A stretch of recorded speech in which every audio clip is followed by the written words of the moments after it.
Welcome! In this short and straightforward video, I will quickly show how you can restart Redmi without power button.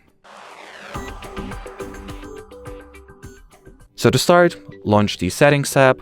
Now enter the Additional Settings category. Here open the Accessibility options. Now in the General category, look for the Accessibility menu and switch this shortcut on. Allow it to appear here, and once this little button shows, tap on it, then select Power. Once again, let me get a few steps back here.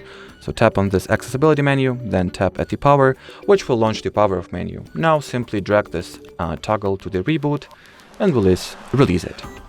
And now simply wait for your device to be restarted. As simple as that. And well, as far as this video goes, that'll be it. So thanks for watching, and bye bye.